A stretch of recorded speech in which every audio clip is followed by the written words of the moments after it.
hello there. I am so glad you're here. I am Kat Hubson. I am the host of Paranormal Experienced, and I'm so excited about my show tonight. This is the only man I've ever trusted to come in and be my guest host on my show. He is one of the most brilliant metaphysicians I've ever seen work. He is a gifted medium.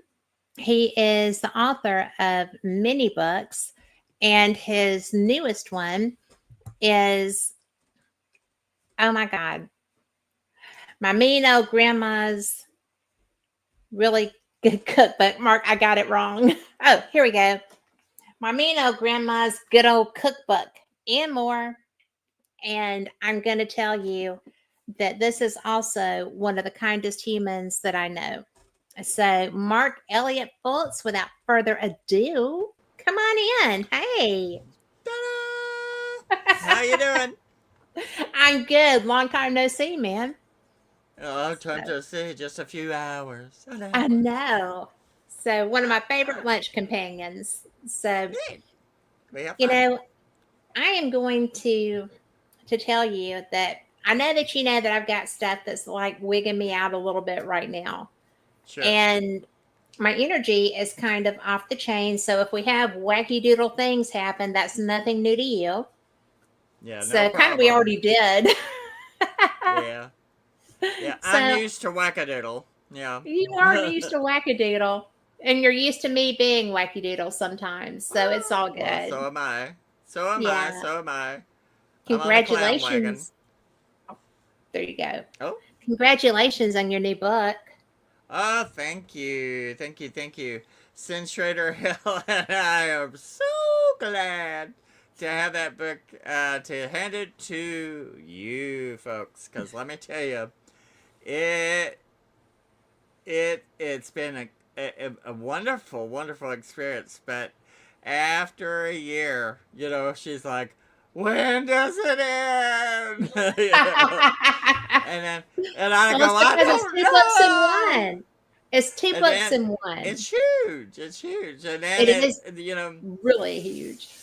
It's huge. And then when we got to the end of it, then we started re-enjoying it again, because it's so intense to do a cookbook, and because there's so many little details and so many steps, and you got to get everything right, because my grandmother would leave things out to grandma. We call it Right. grandma, and if you got a recipe, she'd leave something out. So I made my cousin, excuse me, my niece Stephanie. One time, I gave her a recipe for a 2-ingredient how to make macaroons, which are wonderful, and it's just coconut and evaporated milk or condensed milk, I think. And she overdid the milk, and they turned out real mushy. She's like, I think you grandma'd me. I said, how much did you put in, my dear? And she told me, and I said, you only put in, like a little. And she put Yeah. like a can. And we've been we tried to be as careful as we can with it. And, but we have had so much fun now that it's there, because Right. when because it has a pretty sisters in the front, ugly sisters in the back. You're going to have And to explain that for people when you get there. Oh, well. Yeah. Well, the pretty sisters are the good, what you're Yummy. used to. I'm a basic southern little country boy that loves chicken and mashed potatoes and green beans, and and cornbreads and things like that, and cobblers, and nothing. I love good macaroni and cheese. Just country food. Kind of southern Sure. comfort. And Home so food. home food, the things that you would produce that are beautiful or elegant, or just good old fashioned, here, eat it, have a good time.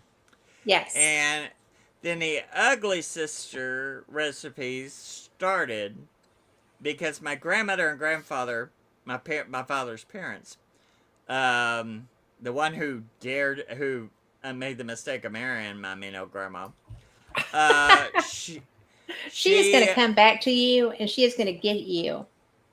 come on, grandma, she's gonna have a hard time getting to me. Cause I bet those asbestos underwear are getting thin now. But uh, they would eat things in there, you'd never, or at least me, because they were raised on a farm. So they would eat, Exactly. it was an autopsy. And that was their comfort food. You brains and squirrels and things and parts that you just normally wouldn't do. Well, we And, wouldn't do. Yeah. well, I wouldn't do. And I didn't do. I mean, the first time she offered me some pig brains, and I was like, oh, I'm still, oh, but Yeah, that would do that to me. but those are what I call the ugly sisters, which is Right. her and all of her sisters anyway. They're mean snakes, ugly, mean snakes, and so those became the ugly sisters. And at first, I thought I'm only gonna do the pretty sister recipes, and No. then I started. It kept creeping in on me, and I go, I have to do this. I have to put these some of it. But to me, what sounds bad to me, there's some of it that appeals to other people, and some of it will actually be high end food like tripe, tripe pot pot and things like that. Things that you can take and elevate and make in Europe, things they would eat in Europe that you just, they would think it's an elegant dining, but they weren't eating it like elegant dining. It No. was an autopsy, and but That's so alarming when you put it like that. I mean, but I mean, well, it's just, I mean, it but just is what it is. And I get it that. is, But it yeah. just really is such a, ooh. Well, and two, it's just a thing of what you're used to and all that. But there are Yes. people. I think I told you this. Sin, one of her friends goes, "Well, I've got some squirrel in my freezer. I'm going to try this squirrel pie." Or and I think uh, one time when I went with my partner to a place when they were a hospice nurse, there was a guy way up in the woods in Tennessee, which I mean it's Appalachian kind of Hmm. thing, and he was living in this little tar paper shack, and he offered him some hawk squirrel soup. Or stew, and I went. Probably the hawk was holding the squirrel when he shot it. Uh, but that's just what country folk eat, Yeah. and it's just whatever so there are people who are going to like deer haggis, which isn't like sheep haggis. It's not because sheep haggis is the stomach and stuff, and deer is the heart. And I thought, oh, and I thought, well, hunters are gonna like some of this. Well, I mean, I've had deer heart on the table. Yeah, I mean, not my table, but on yeah, the table I was eating in at. front of you, yeah, And, in front of you. and I, okay, I love venison. I'm just going to put it out there. Yes, I eat Wow, Bambi, but it's just kind of like I have a problem with innards. yeah. That to Me me is too. just, Me too. but now liver is so good for your heart and stuff, for your blood, you know, Yeah. if it's, No. if it's a clean animal. Yeah. But The only yeah. Go ahead. I know, but it is healthy It is healthy for, for you, I guess. But I love Brunswater, which somebody introduced me to. I've eaten it once or twice in my life, but and it's it's like what? a Brunswater, I think is what it's called. It's a liver pate kind of thing, Oh, and okay. but I mean that stuff was really good, but it's all the way that you think about it. and And how you prepare it. how you oh yeah, because I had a friend one time I'm gonna fix you a kidney and onions and you're gonna love it. And she cooked it and I was trying to, it just got bigger as I ate it. I mean, every bite When is it when I grows she in your goes, mouth, right? and she's Yeah. like, how are you enjoying it? I said, it tastes like a filtering organ. I said, I just can't do it. And because she didn't do it, it was Yeah. terrible. But my grandmother would cook chicken livers in lard, and make them fried hard and stuff like that. And I remember being little, eating those, and Yeah. not really grasping. And also, cracklings and things in chicklins and cracklings. We had some of that a little bit. Uh, which, lots, and they loved anything that was that kind of stuff. But so Yes. yeah, so we had fun putting that in, but it is not for everybody. So that's why it has a warning in the back Yes, I know. with a skull, a skull warning that says, and has a little thing about, you're about to enter the forest of the ugly sisters, and it's just, and some of the histories of the food things I had so much fun doing. Yeah. Things that I had collected because I collect a lot of trivia and don't realize I do. And I used to have a real dear friend who's been passed probably 7 years or so, but he loved to talk anything.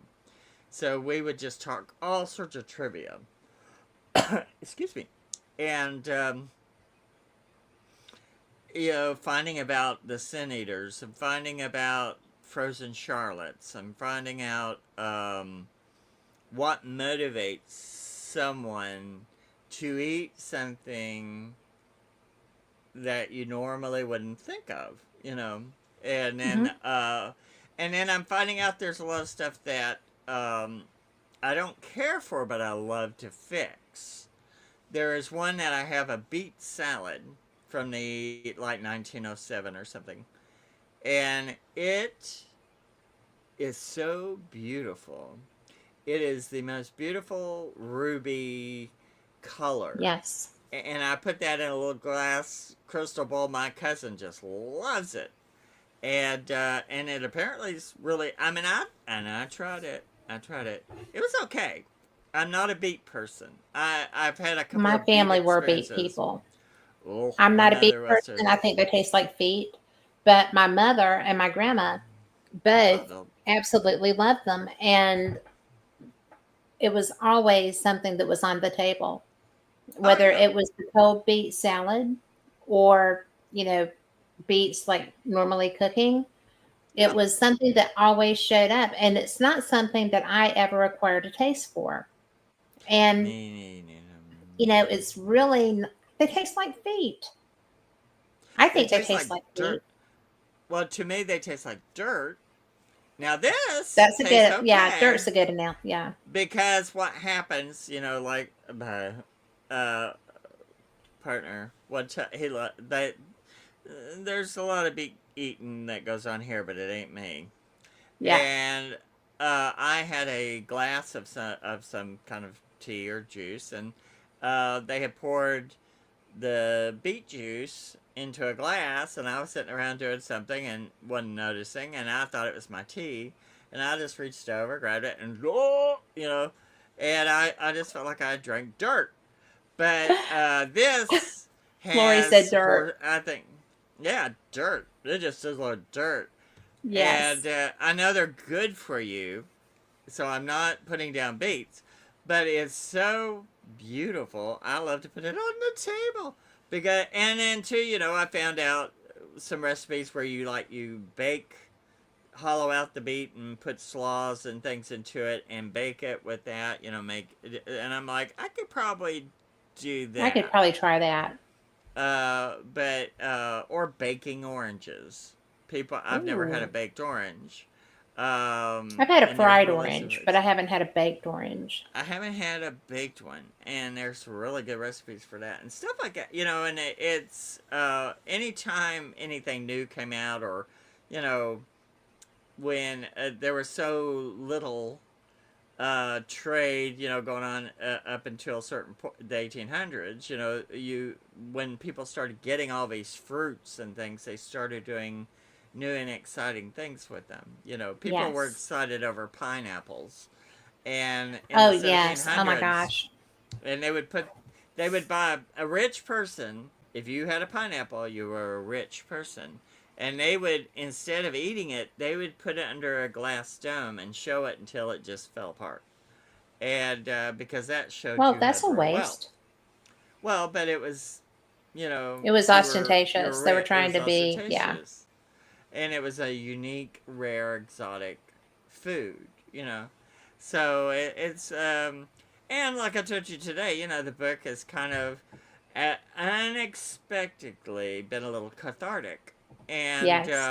because it was dealing with family issues and family things, and there were people that I had a lot of issues with from my past. And Yeah. doing the book, I was able to actually find something positive about those people in a way that now grandma, I tell some of her stories because she was just so mean. Yeah. But that's what people love. They love that. I'm really surprised how people love the picture on the front. They just go, it's hysterical. It is. But I mean, it is that's hysterical. that is It's just, that. Ooh, me, you she are was so so bad mean. sometimes. I am very bad, and but I was able to. I mean, her food influenced me. My mother and father were great cooks, so Hmm. they influenced me. And food was one of the only comforts as a child. So, and now I'm doing the book, and so I've actually done something nice Yeah. towards them and given a without some of the criticism I probably would on a normal day. Uh, giving them their due, and even though Yeah. Grandma was the devil, uh, I give that devil her due. That I mean, I loved her cooking, and I was always amazed at how mean and cruel she could be on a dime, and never changed her face. Her face was always like a mask. And you didn't know if you were about to get it, if she was mad, if she was happy, if she was sad. It was all one look. And it's kind of Really? like That's it's kind unusual. of it was like the movie Misery. I'm your biggest fan. That was Grandma, and but she was so mean. She was actually kind of funny Yeah. sometimes, but there were some things she did that weren't funny. But none of it was intentionally funny. But they let her do anything Sometimes she that's the wanted. most funny. That's the most funny. And I thought, and I was one of the ones she really hated because I was born. I was born on her birthday, and she really was like hope, and my father would push her down the steps or do something to do the country, birth control. And she was so mad that I was born. And so I had a very interesting view of these Yes. people. And, but I had included a whole lot of other stories at first. I thought, well, I'm going to put everything that I can think of in and then do it. And I did a lot of the history of stuff that I knew. And I had somebody read it, and it traumatized them so much. I went, oh, okay, we'll do the Disney version. And I cut out 2,000. I had to cut out 2,000 words No. because yes, because That's a whole the nother first book. yeah, and because it traumatized the person who read it so bad. And I was like, ooh, no, no, no. Because I thought it would give insight into why she was mean, which it Right. would have, but but it was it was too controversial. So I thought, well, we'll just do the Disney version and put this out. And it worked out better. Now it's a fun read. It's not a Right. psychological thriller. And Well, it could which have gone is, either way, though, right? it did go that way Yeah. at first. Because, I mean, when I was writing, I was putting down all this stuff. And because her dad and his brothers were Apaches. They were adopted Okay. Apache babies.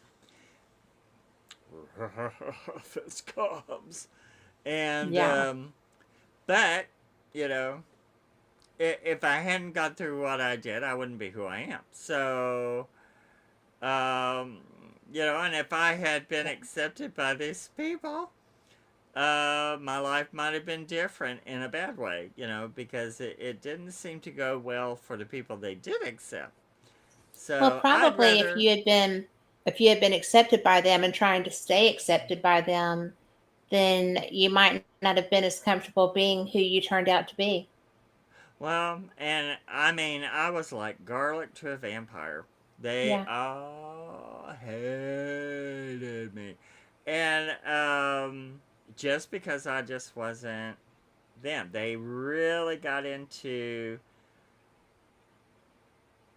meanness. You had to Yeah. really, if you were, and I was a little prissy, chitlet toothed, toe headed little squeaky thing, Yeah. and they were just like, "Oh, kill it before it gets away," And I'm glad they didn't succeed. I would miss you. they I would tried. have missed knowing you. Well, you wouldn't have known because I wouldn't have been here. But You never know. it was some of it was just hysterical though. But Were they all in Tennessee? yes, they her family came from Texas. Okay. My grandfather's people were in Tennessee, and I think she had a sister, I think, that lived near one where his dad lived, and I think that's how they probably met up. She probably was visiting in the in the teens. They married, I think, Right. like in 1926 or something. And but I don't know where he picked that one up, but she wanted off the farm, and she got it. And but she used to have one thing I was going to put in. I really would love to. She had the most beautiful rose garden, Oh, and it was really? extraordinary and beautiful. I mean, back in the 60s and 70s, I mean, strange, unusual. It was like a built in a like a little triangle shape with little wrought iron around the bottom, and she'd have snapdragons and bleeding hearts coming out the bottom, and in the Really? top it was just this so thick, full of 20 to 30, different types of roses, and they would just spill out. Oh, Beautiful. I mean, anything she did, she's like my father, anything they did, they were, they became experts on. And I think, but she'd let you smell them, but she never ever gave anyone a rose. And I was a rose crazy child. But I would go and look at them, but you couldn't touch them, you couldn't smell it. You could smell them, but you couldn't have one. And she never hmm gave anyone a rose. And then when she decided she was over the rose thing, she just killed them all and threw them in the ditch and made sure nobody could get them. And incredible roses. There were strange ones that I don't even know. I don't even know where she got them, and well, and they I'm were going to tell you, beautiful. roses are not easy because No, and I grow them, no, and it's really it's difficult. It's very difficult, but they're And she, so rewarding. they're so beautiful. And she was great at that. She was great at sewing, and she was great at cooking. But she wasn't good at being a person. But that's just who she was. And but yeah, the roses. I mean, if she had bothered, I would have taken those, and I still have a rose I've had that I bought when I was um 16 or something like that, and now I'm 62. I've carried that sucker everywhere.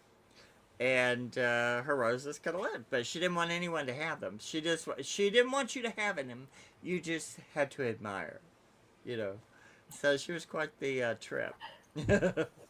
Well, I know people that are like that with a lot of things, and I never Oh yeah, understand it because I like, okay, my grandparents were of the generation of your grandparents. We're almost the same yes, age.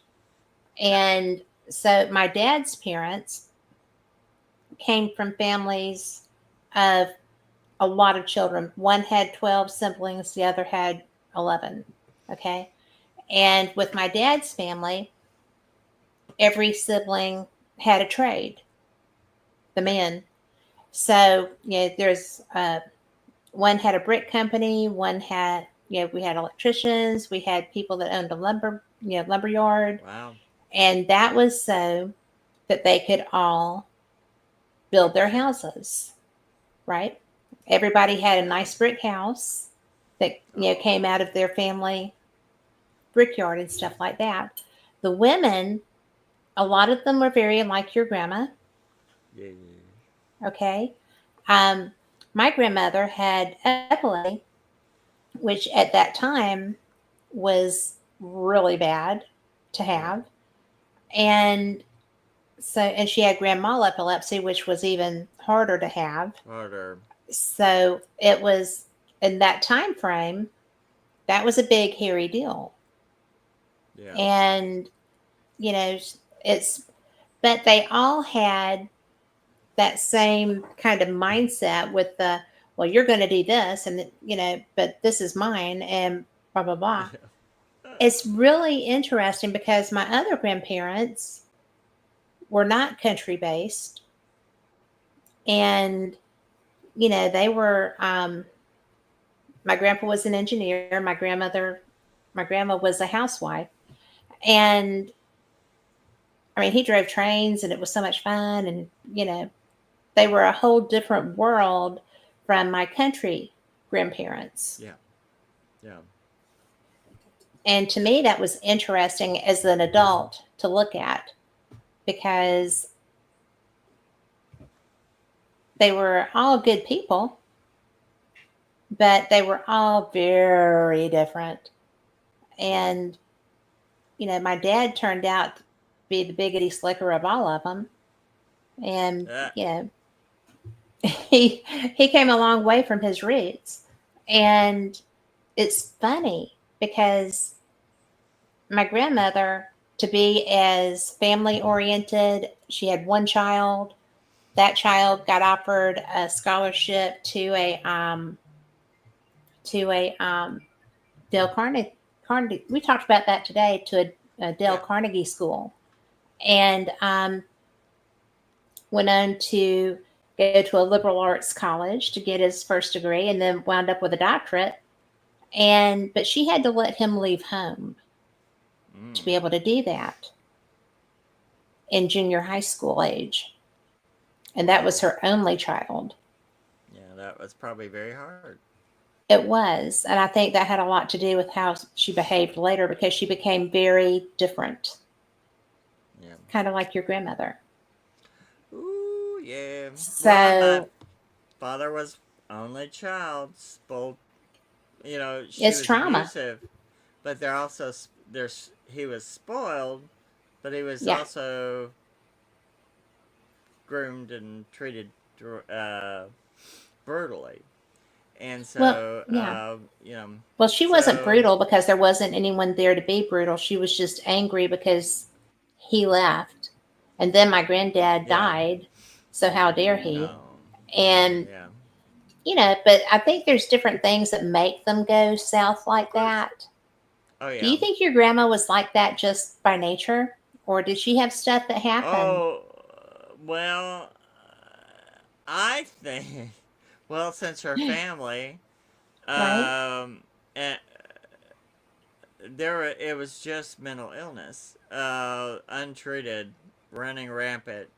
Um, and her father and his brothers, since they were adopted Apaches, they were basically used as slave labor, which he in turn treated his children as slave labor. Yes, And I've seen that. so um, they're just, and part of the whole thing, I mean, they were adopted by a family who they considered their enemy, basically. So, it was real strange. They just, but kind of in the Apache way of thinking, it's like, if your enemy is going to get your child, kill your child first. Okay, yeah, And so, that is the mindset. so they cannot, the idea we have of, nurturing and caring about, if your child gets a boo boo, there was none of that. No. And there was none of that with those people. They just didn't have it.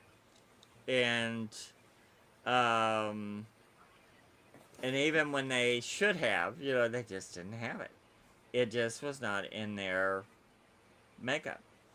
And, um, like I said, very interesting people. I mean, my father was, uh, they were very, very poor, but Hmm. he worked his way, put himself through college, and became what really big in computers in the 50s.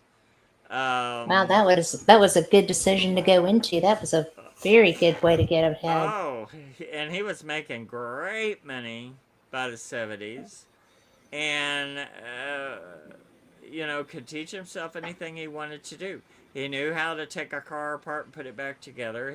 Wow. He liked to take colonial guns. He would get these colonial rifle kits and build colonial rifles. He built with my oldest brother. He did a grandfather clock kit. Yeah. He could carve wood. He taught himself how to fix pocket watches. We would go to flea markets and he would find these beautiful watches and fix them and did it. I mean, just anything he could think of. But he didn't, because of the way his mother had raised him. He was just such a loner. Right. He didn't want to be bothered. He didn't want to be around people. He didn't enjoy what he was doing at work. He did it, but he didn't like it. And so they were, and his father, who was a doll baby. Everybody loved my grandfather, and him and grandma couldn't stand him because he was sweet and kind. And that wasn't what they considered something they would accept. Like So strong. That wasn't what they uh, considered to be a strong male. no, to be a man, you had to be cruel, and you had to be able to do things that man up kind of crap. Hmm. And but I can appreciate the skills he had. And actually, I inherited some of that. I mean, I was going I to say can. he sounds like you. Well, I mean, I taught myself to draw. I taught myself to do costuming. I taught myself to do oils, watercolors, pastel, ink, pen and ink drawer. I mean, I do a lot of things. But no one taught me how to put a book. How to write a book. I had to do it myself. Put that, but I know my limits on editing, so I have my friends help me get it edited. But I was the least person they would have thought would have ever written a book. and even a good book. They would just talk to me like I was stupid. And but everything that I do, I taught myself, and I think I got that skill from him. From that, whatever that Yes. is. And Well, it's so, um you know, go ahead. because to me, you're kind of a renaissance man. You it's a good thing, but it's that because you do. You find something that needs to be done or that you're fascinated by, and you do it. We So do it. many people are immobilized by fear because you know, and I'm talking about me and that too, Yep. because All of us. there's it's intimidating to me to go out and try to do something that I don't know how to do because I'm a perfectionist and I want to be perfect at it when I do it. And you don't Yeah. start out that way. And I have a No. hard time with that. So, When I and was you young, are just fearless. when I You was just do it. young, I would, I would think myself out of stuff by worrying about doing it. Right. And ink work, which is a very difficult thing, the old style that I like. It's such a hard medium, but you can make it Yes. very soft, very beautiful, very light, very heavy. And uh, I remember the first few things I did, I was scared to put something on the paper, and then once I did and figured out and conquered it, Hmm. then it just flows, and expression, kind of thing. And it's like with the psychic stuff, or I had some of it, and then I was given some of it, and then, but I've taught myself how to take it and maneuver it to do what I need to do. But you have to know what you've got naturally, Yes.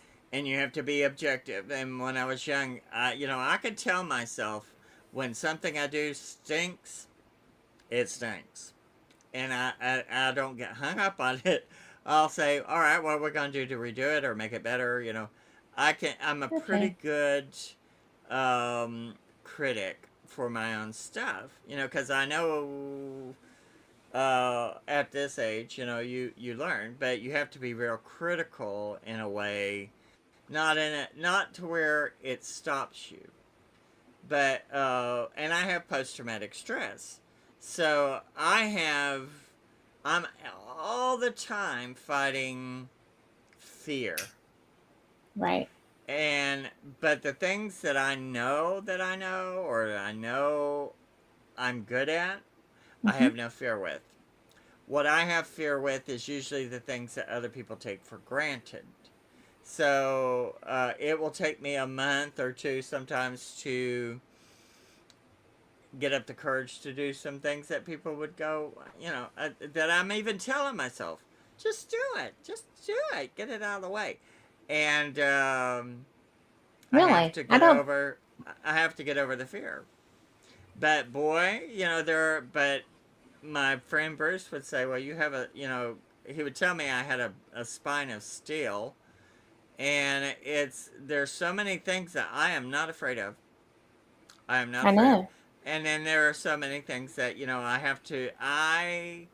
not a whole lot of things, but there's a department of things I go, I'm trying to conquer. And I'm conquering it, right now, trying to work on conquering it. And so so when people, when they hear me and they see that I'm very I'm uh, when it's something I know, I have no, hey there, I I just go with it. Trust yourself, know yourself, do it. If you're afraid of something, don't let fear stop you. But you have to find out where the perimeters of your fear are and what's causing it, how to conquer that, and then do it. And out of my post traumatic stress, that's just something that's written into your hard drive.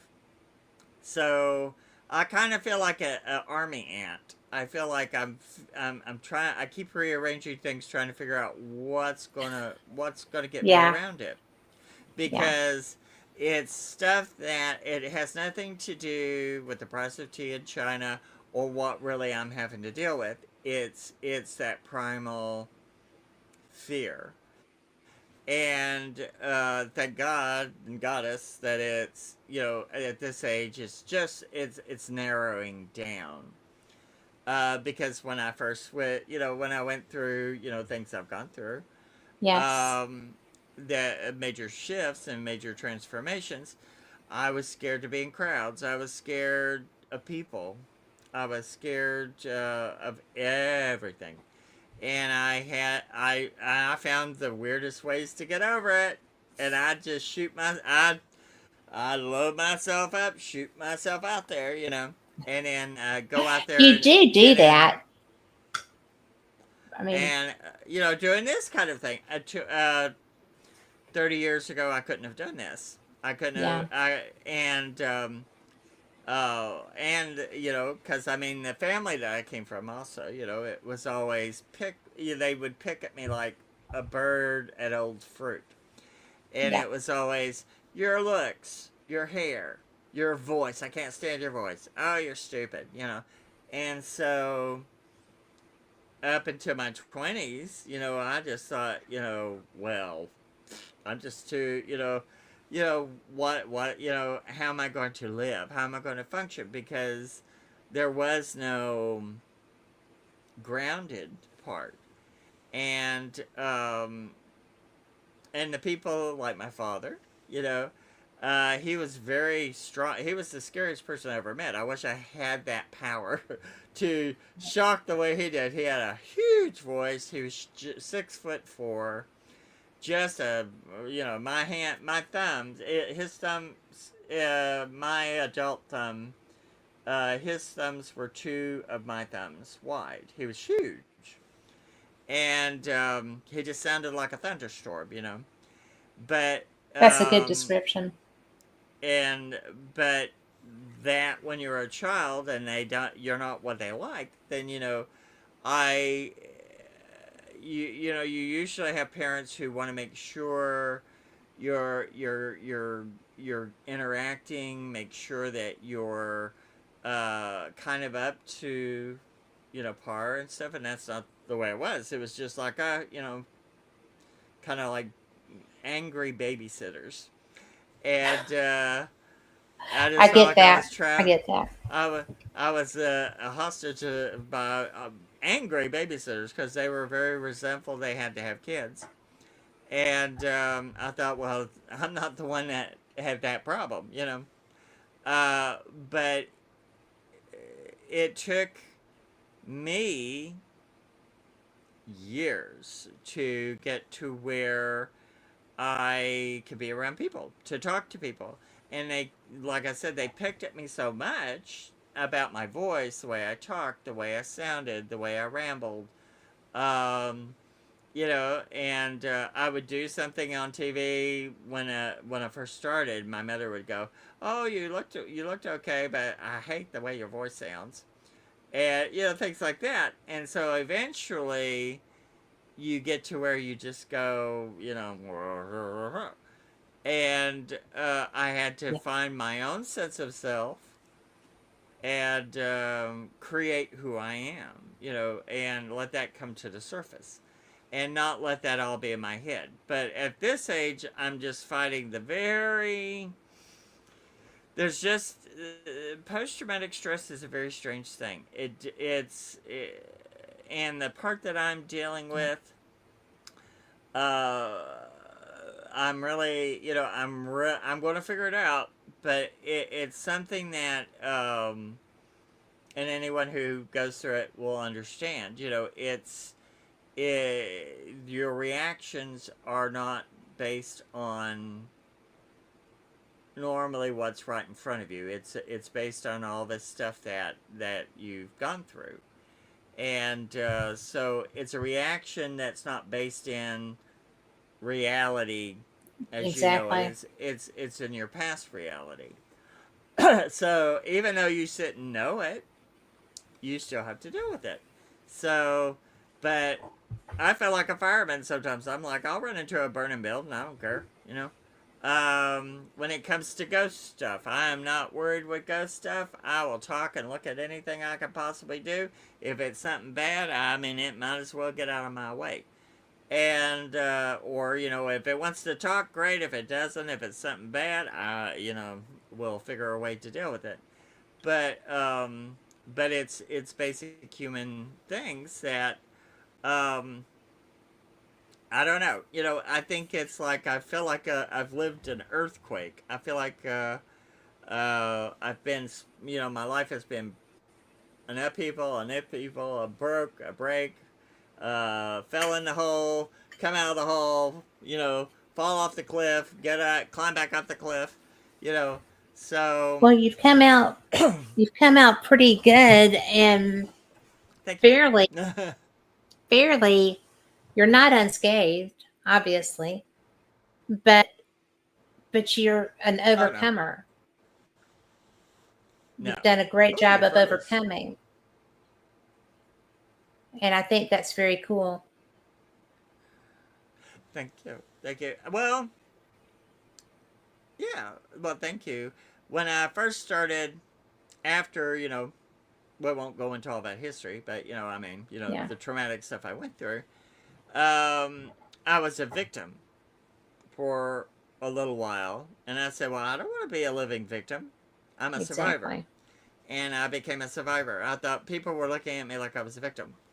And it's like, so when I tell people things about the past or whatever, I use it as, uh, you know, you know, people hear it, and I'm like, if people hear it, they can see, you know, you can be killed. Your life can go in the toilet and be flushed, and you can still Yeah, come back from it. And it's up to and you. If you give up, then you know you can never give up, and that's hard. That's not an easy thing. And well, it's not an easy thing, and you know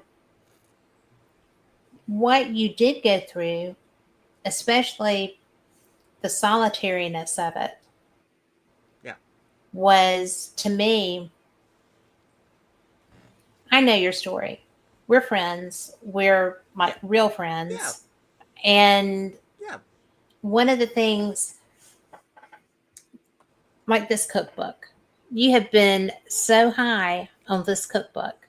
You have been excited to be getting it done. You've been busting your butt to be able to get it done. I think it's being very well received. It's the cover is Yeah, great. The the sweet and sour are great. And, yeah. I think that the person that you are is completely who you were supposed to be. And I don't necessarily think that Oh, you had to go through that trauma to become the man that you are.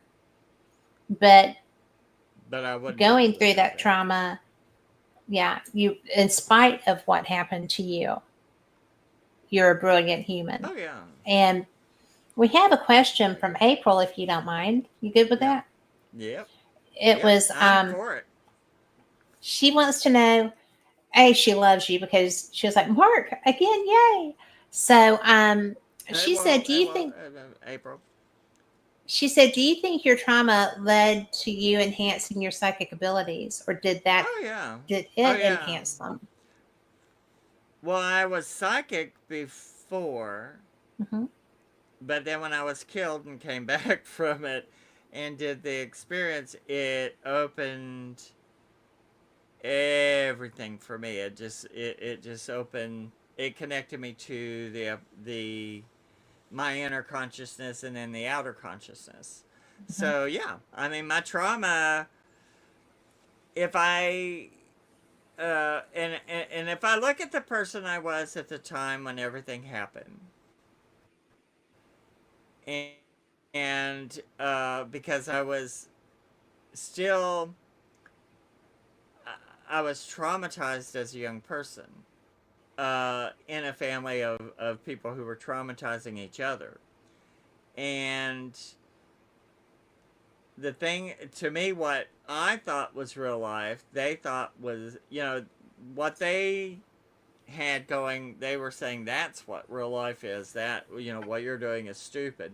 And what I was doing was regular life. What they were doing Right. was living, whatever it was.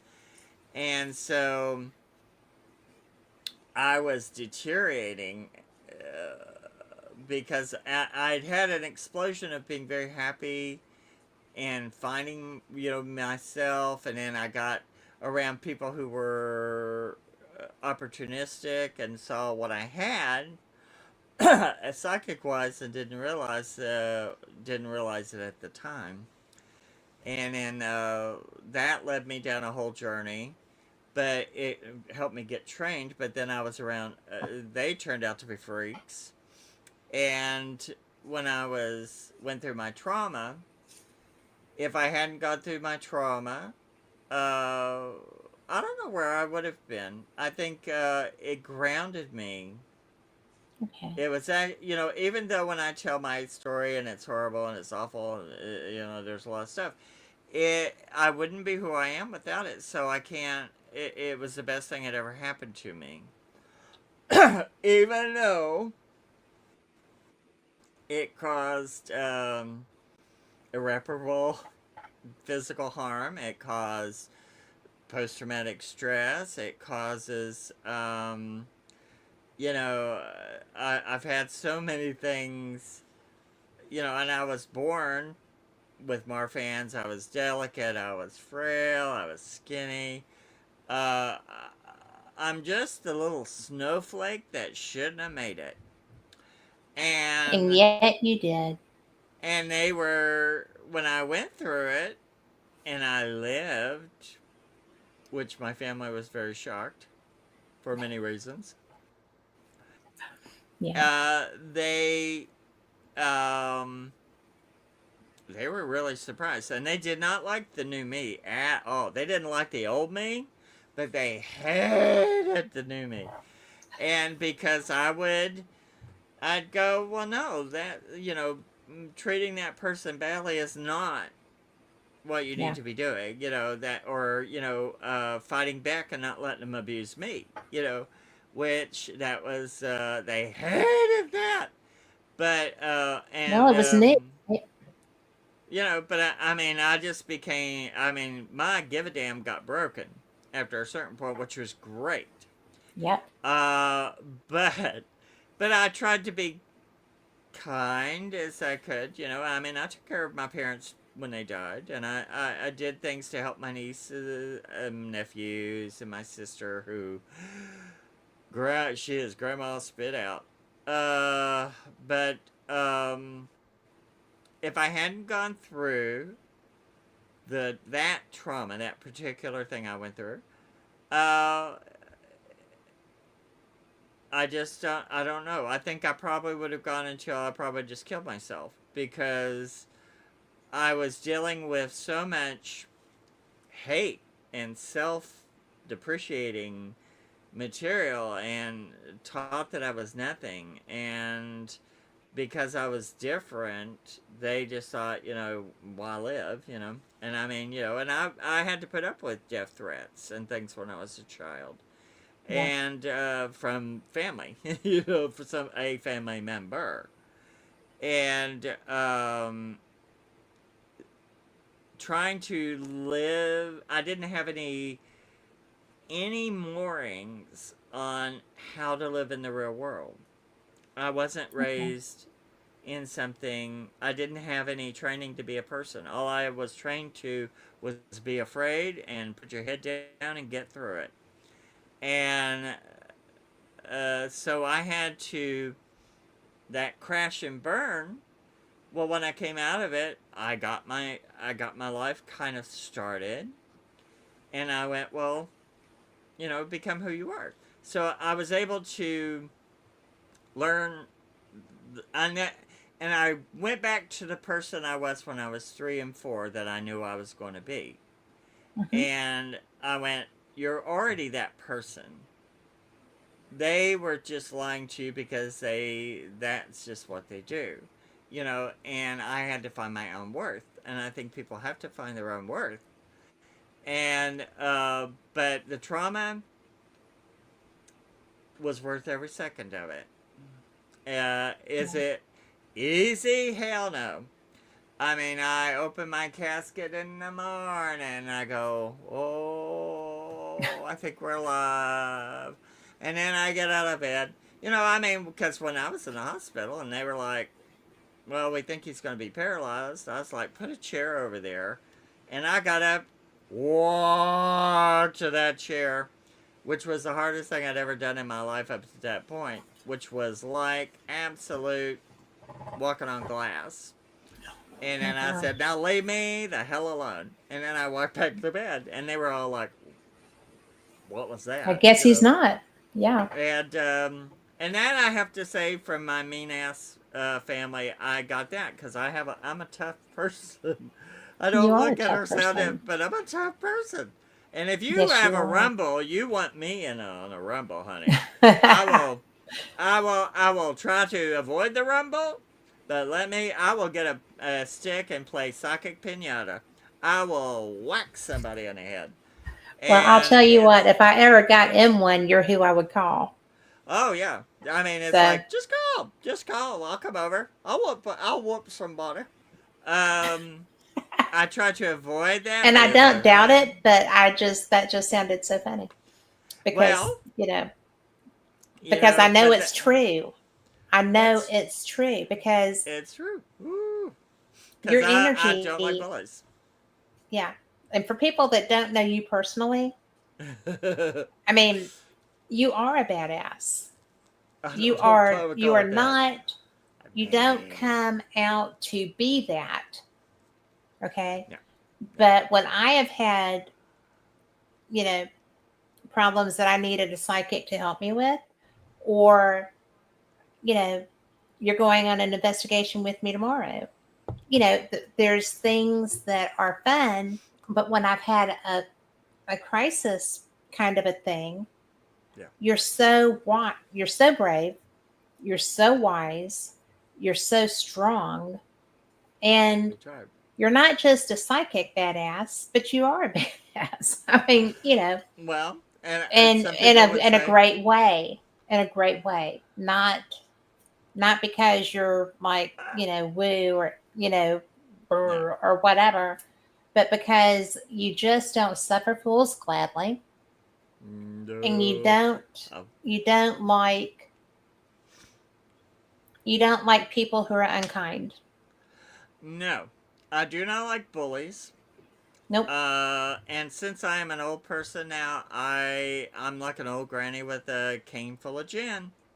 I've gotten to where I will say things that because I would always be so shy, and it's like, well, now it's like, what you think you're doing, you know, um, and no, and two, and thank you for the compliments, but I tell people I'm not egotistical. Don't ever be egotistical. Know what you're good at. Yes. Know what you are good at and be objective. But if you get egotistical, then you defeat the better things you can do in life. And I don't care. I don't like jerks. I don't like egomaniacs. Um, I'm like, I feel like everyone should be grateful for any gifts they've gotten. I feel so blessed to be able to express myself in art, in songwriting, in psychic work, Um,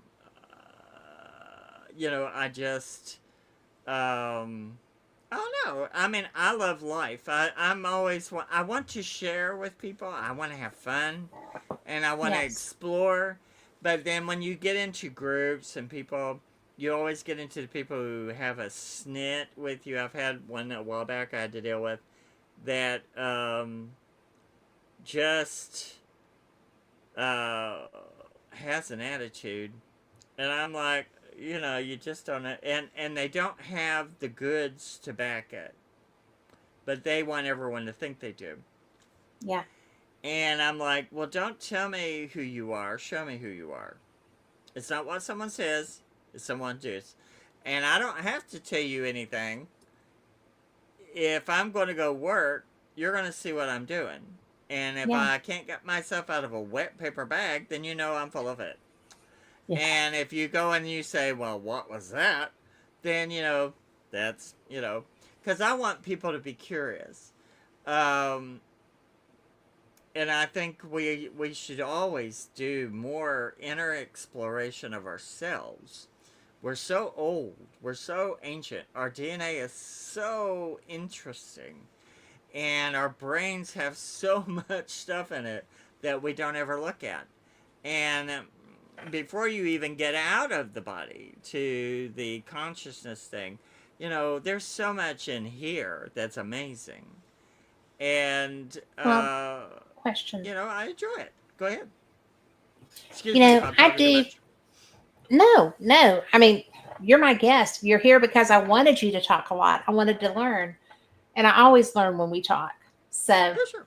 but I go to different places that have like consciousness workshops and that kind of Uh-huh. thing. As Yeah. a lot of the people that do the alien, the ancient alien Yeah. and alien kind of things are also into consciousness and expansion of that. So when you talk about you need to be able to know yourself, Yeah. to go in and work on what we have in us. To me, that is something that's very, some people approach it as very woo. Yeah. Okay. I Of have course. had, it's interesting. I am, I am not the best at that. And I've had someone who did oh, Lori would know because she had that reading too in Arkansas. It was, I'm saying that in case she can hear me and say, "Oh, that was this," but it was Yeah. it wasn't an Akashic Records reading, but it was something not Yeah. dissimilar to that. Yeah. And I think that if people could tap into a lot of that, Oh. that it would be so beneficial. I am not good at that. I don't know why.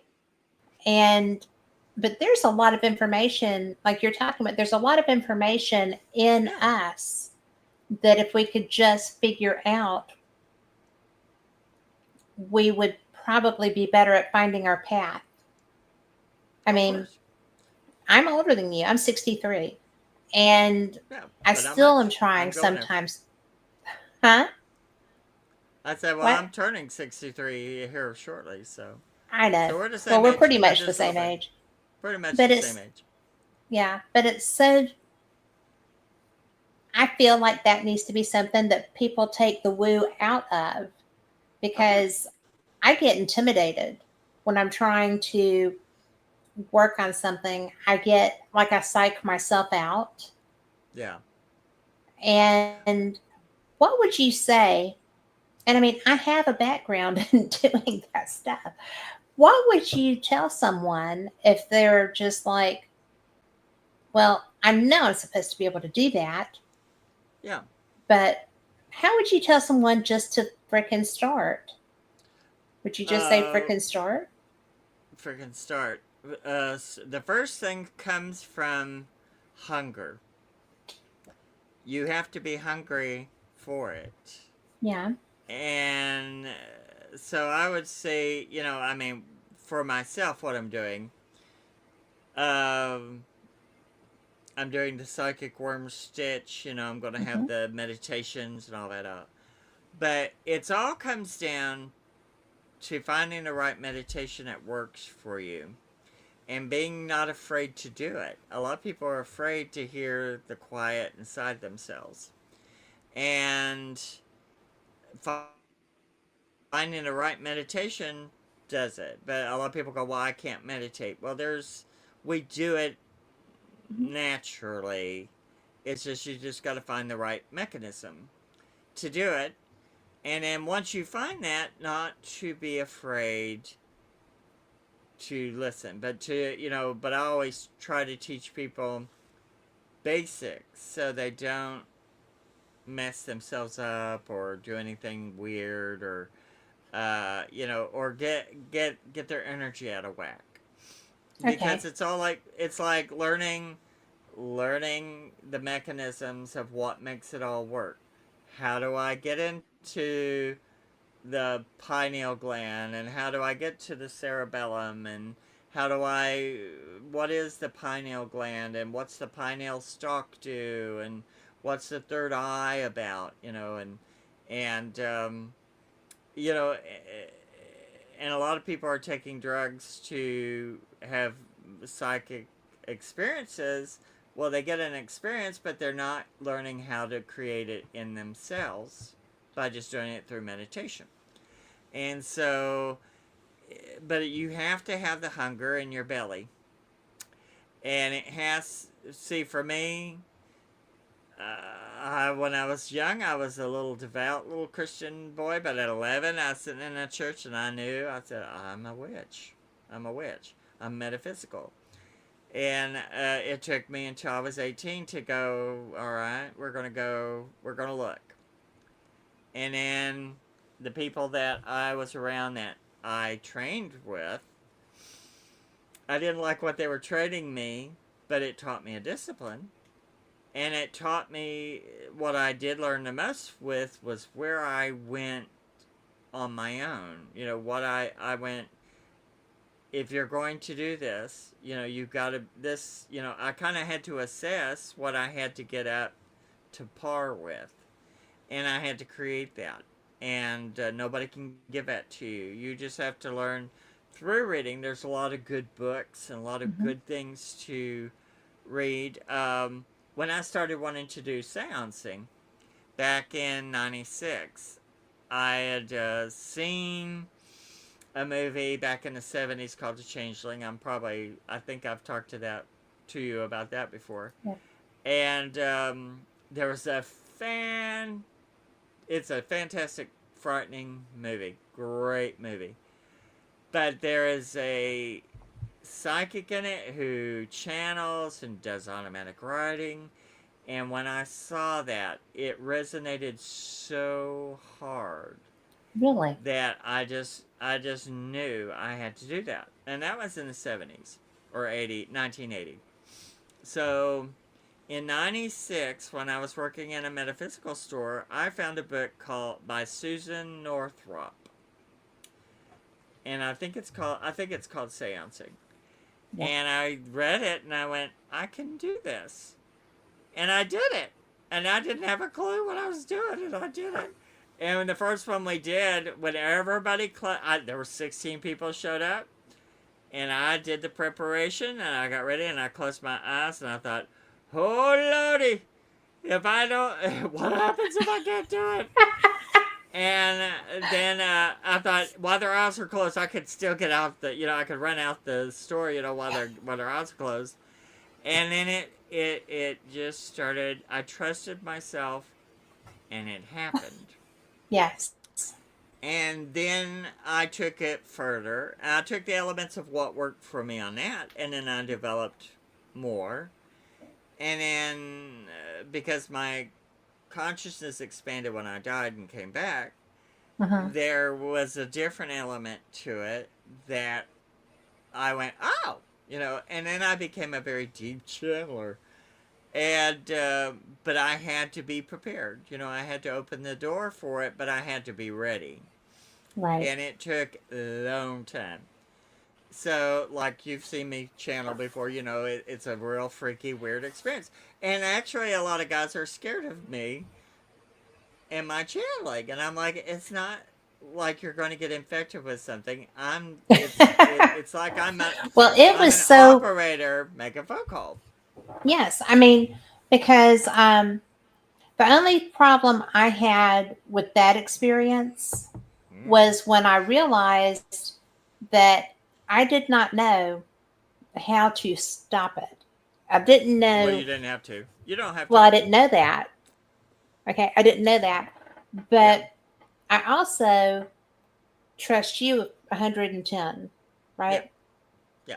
Well. So, so I knew that something was going to work out when it was time, right? Oh yeah. But And that's what, because I mean, I'm gonna tell people, because I have told people before, but sure.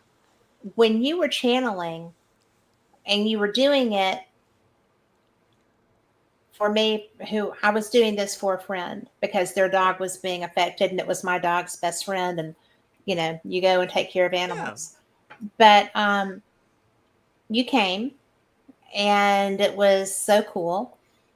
But I'd never been around anyone who channeled before. I knew what your skill sets were because we'd worked together. I knew your history. I knew Yeah. you, but I'd never been with anyone who channeled. Everything about you changed. Mm, The voice, the posture, the hair, the facial structure, the accent, the tone, the mannerisms. And I'm just like, who is this?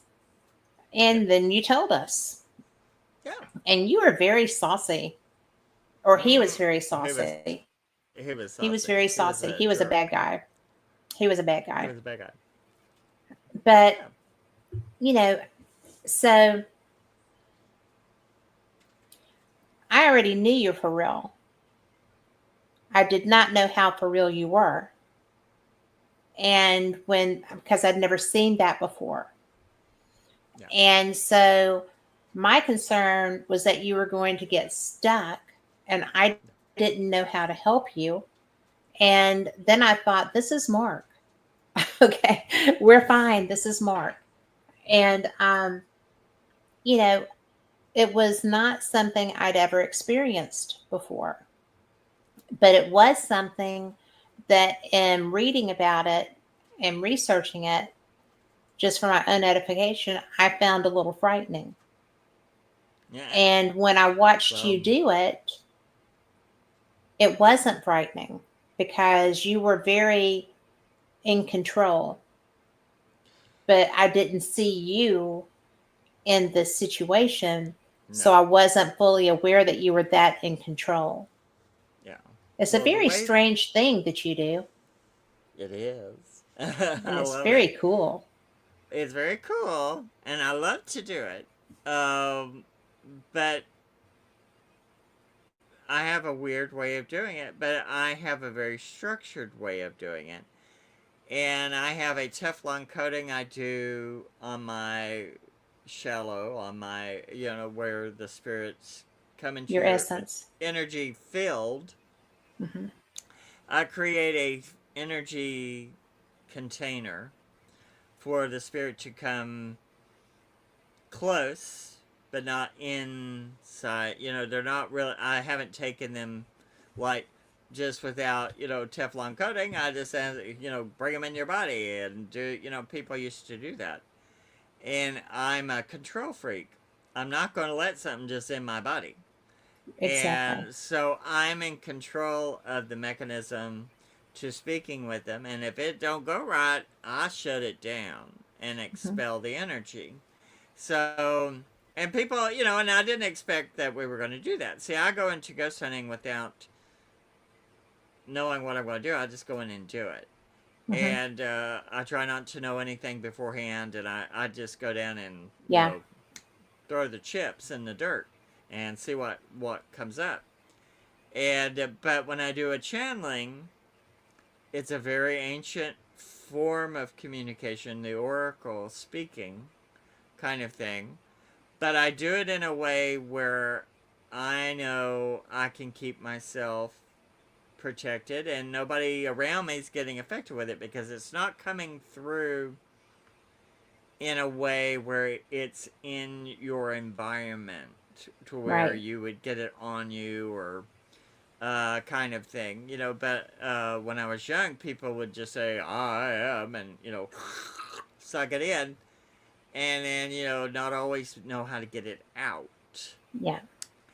And because of the things that I do in my regular working, I understand my whole system, my whole electrical system, my whole chakras, how it's all wired, how I'm wired. Hmm. And so, and you're a radio operator. Now, when Yes. I do a channeling, if it's really connecting in, you'll see my face change. It superimposes. Everything changes. And I'm waiting for someone to get that on film I was because trying it's so desperately. amazing. But the It's cameras will turn off a lot, and it's hard to get channeling on camera or high energy frequency stuff like that, yes. because it's a frequency and it messes with the cameras. It's sh- Um, and it does. And it it doesn't does. matter if I'm using my Nikon, my regular Nikon, but using it to video, or if I'm using one of my night vision cameras, or if I'm using, it doesn't matter what camera I use. It doesn't work. No, That energy I have just had freaks them. it. She's asking, April asked, so do you believe anyone can channel? No, I don't think everyone should channel Mm. because like I said, with channeling, that is, it's, you have to know the mechanisms to keep Yes. yourself safe and to keep others safe. And a lot of people think it's just, you just open yourself up and let that energy in. And then you can sometimes get infected, you can get sick, you can get affected. So I wouldn't say, and two, you have to say, like with me, I had the drive for it, the hunger for it, The I gotta knowledge do for it. this. And I think in a past life, I mean, I'm related to several spiritualists that I know of, or a spiritualist I know of, and I think it was just a leftover from the past, but then I took and kind of put my modern twist on it. So it's not something I would say, that's not something like, I think everyone has psychic abilities. We all have them in varying degrees. You just have to understand the mechanism of it. And if it's something you need in your life, if it's a need or if it's a desire, those are two different things. I mean, Yes. it's the need and the want is a different thing, and you have to understand why do you want that. And I understood why I wanted it, Hmm. but then I had to figure out how to do it, and I couldn't do it as well until after I was killed and came back. And then when I started doing the So you, seancing, it turned into channeling. so you were on this prior to that. Yes. Okay. Uh, I, I was working on it as a neophyte. Okay. After I was killed and came back, and then I started doing the seancing, which is a form of channeling or mediumship. Right. But you're talking to the spirit. You have a distance between you and the spirit. Yes. And then when it was time for me to channel, I had a witch friend in Chattanooga who had a store, and it hit me, and I had to get to her store, and I walked in, I said, close the door, I'm about to channel, and it was contractions, Really? and in my solar plexus, it was contractions, and I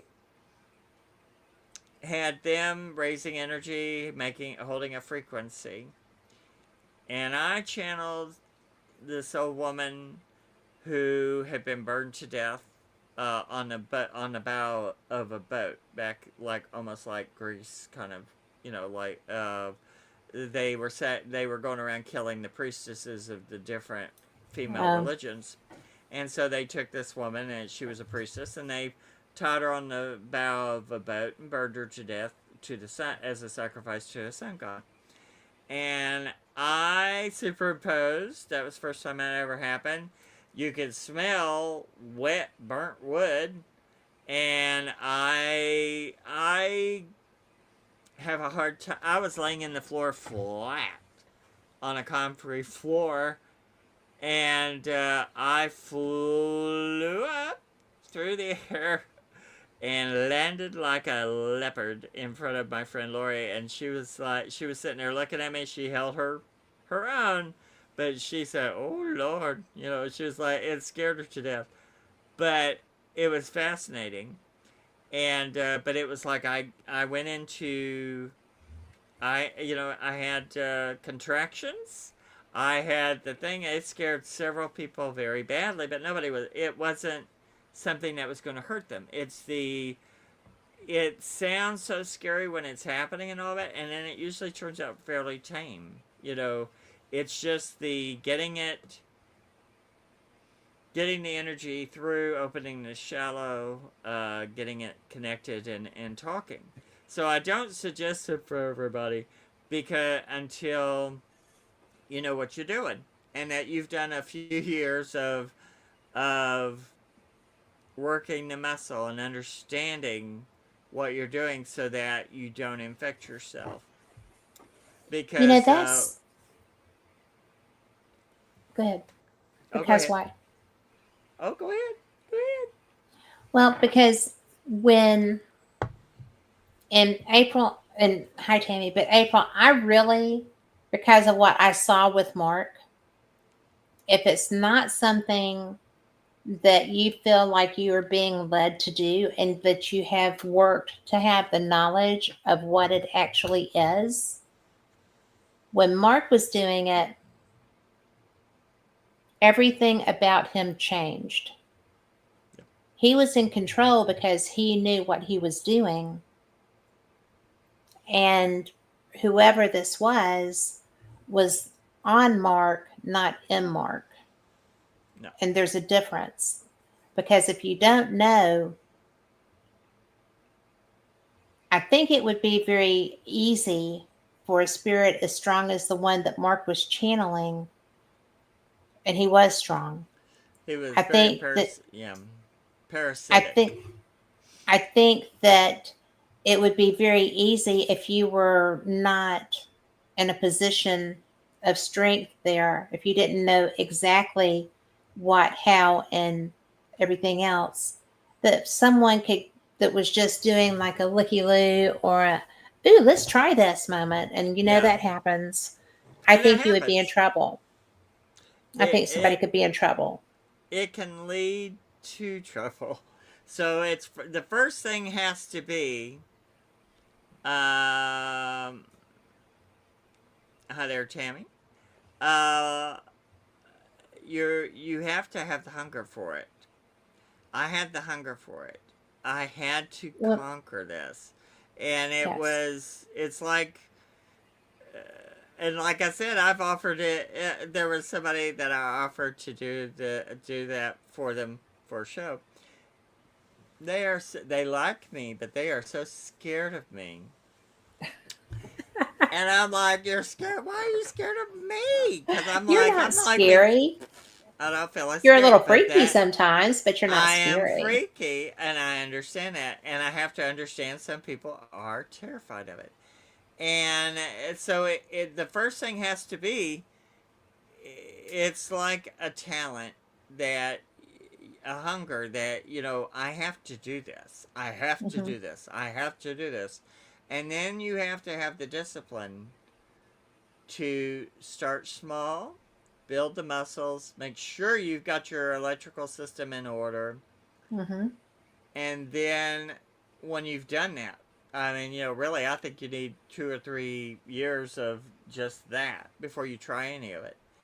And then, and what I'm doing, like I said, the psychic worm stitch, I'm going to kind of cover it in that, to tell people, if you have that yin for it, how you can possibly develop it, but you always have to be able to turn it off. If it doesn't work for you, you can't just go, oh, oh, oh, and then run off and not Yeah. finish, or turn it off, You have to or close it, right? yeah, yeah, yeah, you have to.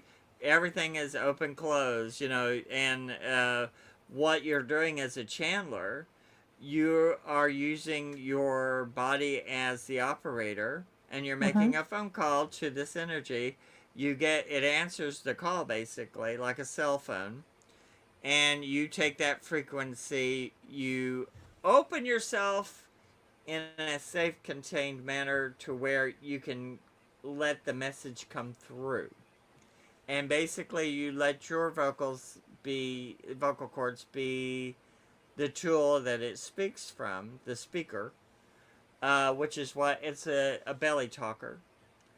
Um, but then you also have to be the operator and understand how to disconnect and be able to deal with that spirit, because sometimes, in the early days when you do it, you will have spirits and energies that may be a little bit too forceful, or and not Yeah. meaning to be, but that can be too forceful. Or there's so much out there, you have to be able to detect when you shouldn't talk to certain things. What are you Yes. really looking at? There are a lot of Yes. psychics I know. They can't see what they're looking at. And they talk to stuff sometimes, and then they get a little, you have to, it's an energy. You have to be able to hold it at arm's length and assess it and let your aura be the CAT scan. And the CAT scan will tell you, yeah, you should talk to this. Hell no, you shouldn't talk to this. Get the hell out of there. Yeah. So it has to start from your desires. Is it a talent that you want to do? If it is, then I suggest working slow, I would say be and very making slow. sure. And also, you have to know yourself, and I'm very metaphysical. I started off as a Christian, and then I'm witchy. I'm weird. Now I'm beyond whatever I was training for. So when they're taught, there are people who think it's all devil stuff, and there's people who think that you're Yeah. delusional, and there's people, but like in the cases I'm doing right now, where we're having great evidence coming out, and we're having, I mean, I'm working with Austin Lawrence on a show thing Which that is, I can't wait until you can talk about that. That's I just can't going to either. be, Phenomenal. And I mean, yes. his work is phenomenal. And Yes. he's a good receptor. And even though he's a skeptic, he's got abilities and doesn't really, he does. But the combination of the spirits like talking to him, and then I do it through Zoom, which turns me into an energy. And it turned out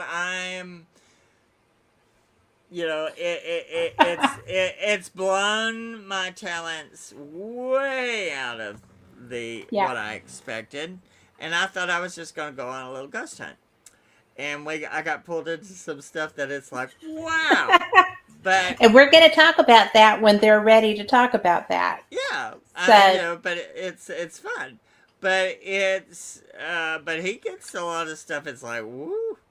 I mean, he sent me a clip of this thing in a basement. It's like, holy mother of pearl. But I'm not scared of any of that kind of stuff.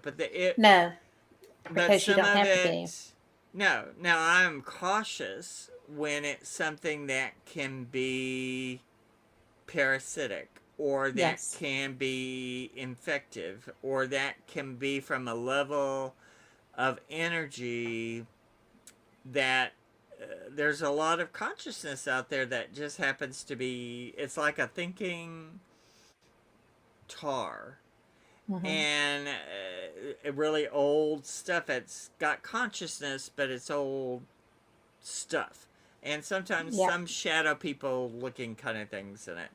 And Yeah. you Shadow can, people, you have to know what you're dealing with.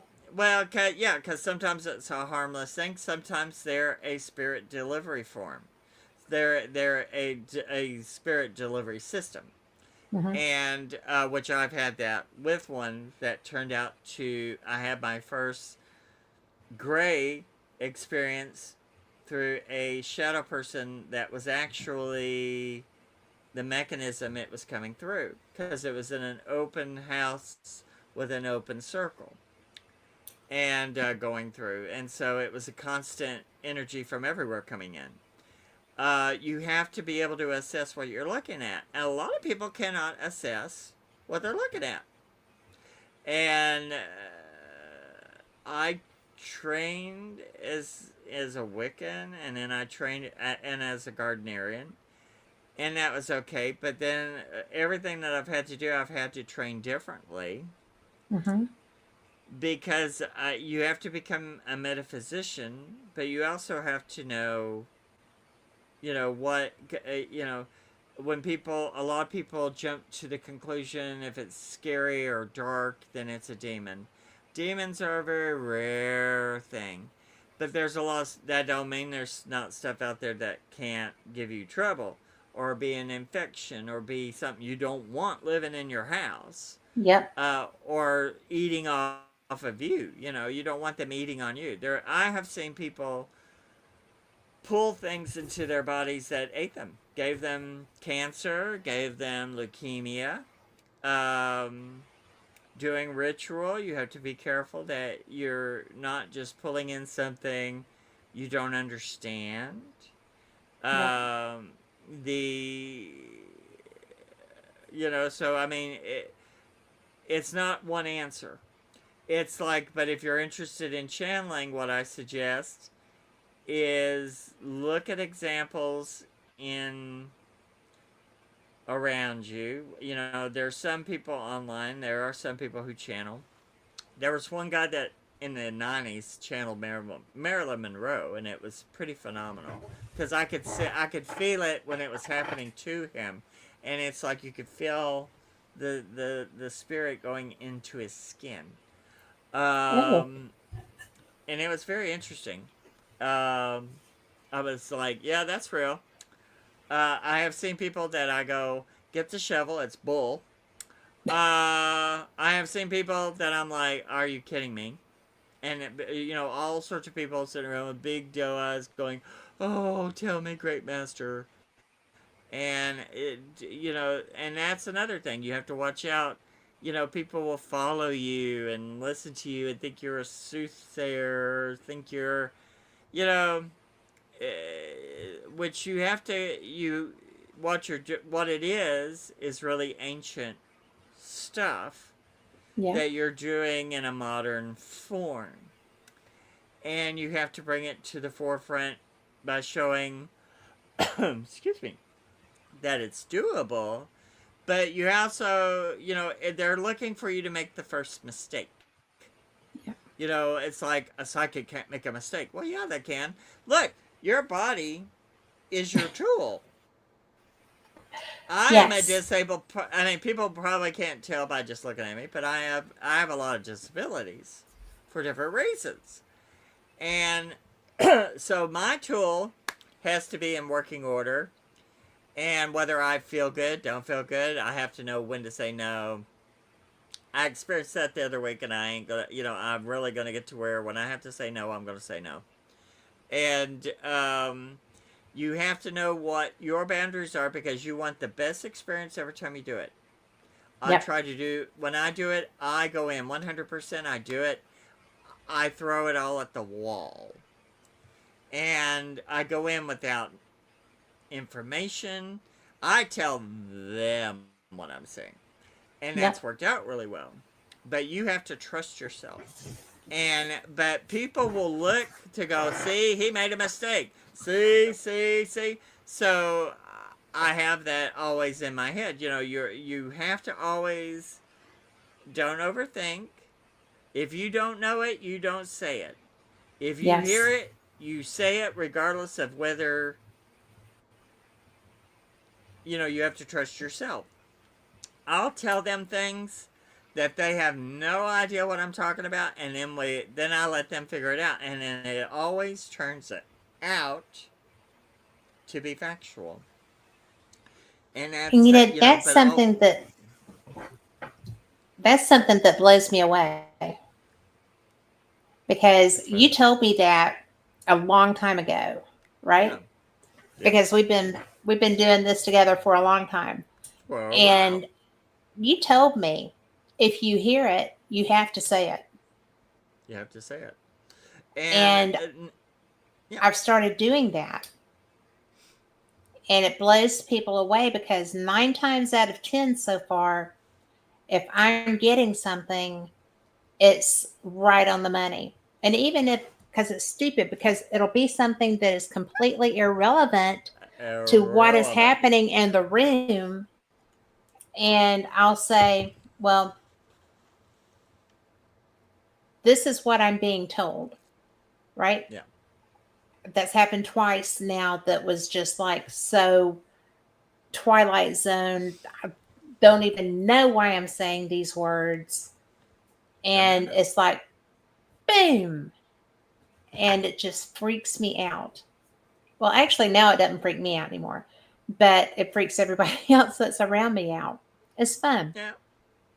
Yeah. And Kyle put this up here for us, and it's really interesting. April is Denise's cousin, and she Oh, has so abilities like Denise.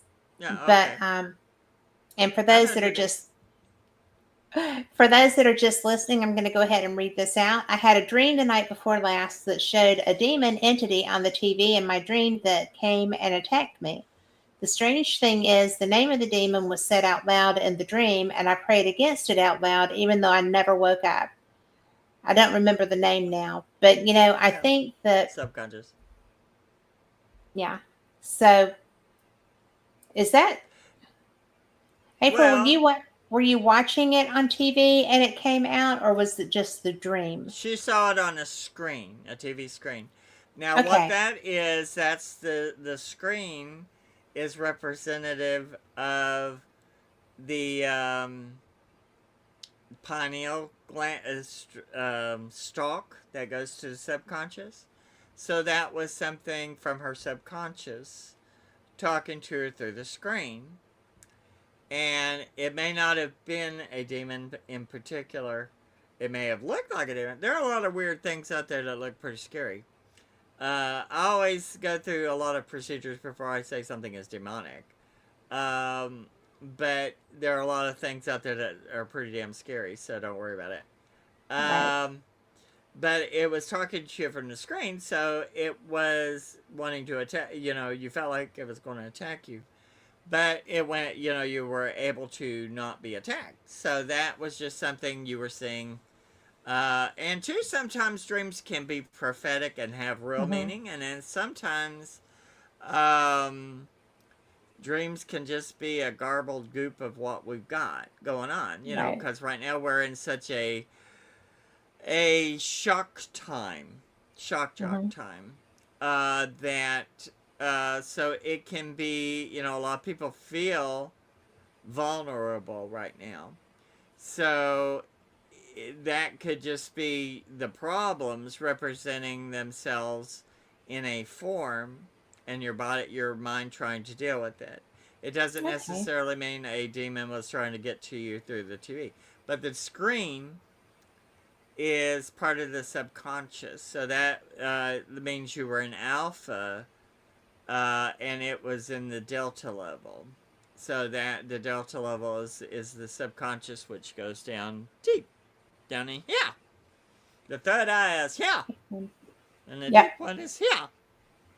So This one right here is my strong suit, yeah, and because I used to have real problems with light mm, there, like you know, when I was little, I still remember because I did it up until like after I started school. I would get to where I just yeah, was like, I can't. The light is killing me, and I wouldn't cover my eyes. I would be here, sure. and Well, my that's grandma was yeah, like, "Oh, we should talk about that." yeah, Because my grandma was, yeah. woo She was before there from was woo. yeah. Well, I mean, woo woo at the 1800s and 1900s, everybody was doing table tipping, seancing, Hmm. readings, talking to spirits because of the spiritualist movement, and then it died out after kind of died out after the First World War, Hmm.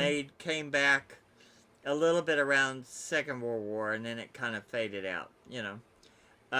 Because spiritualism seems to come out talking to spirits for people who've died in the war or disappeared and they Hmm. didn't know where they were. Yeah. It started a movement, kind of thing. But yeah,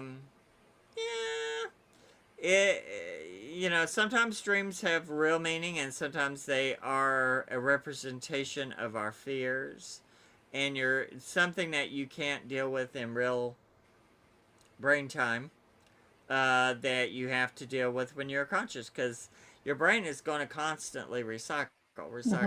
Part of post-traumatic stress, I deal with the constant Yeah. regurgitating of everything, and I have to go, oh, I know what that is, you know.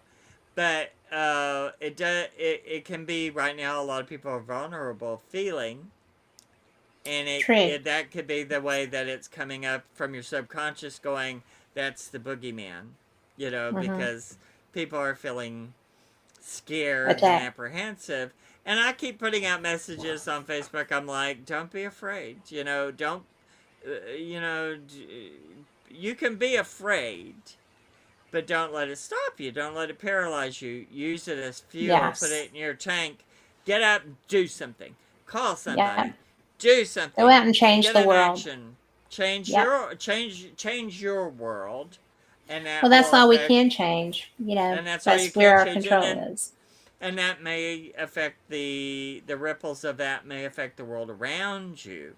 It But if does. you, but I think a lot of people right now, we don't know how to physically get involved anymore, because in the 60s people were having Sit-ins and love-ins and love-ins and sit-ins yeah.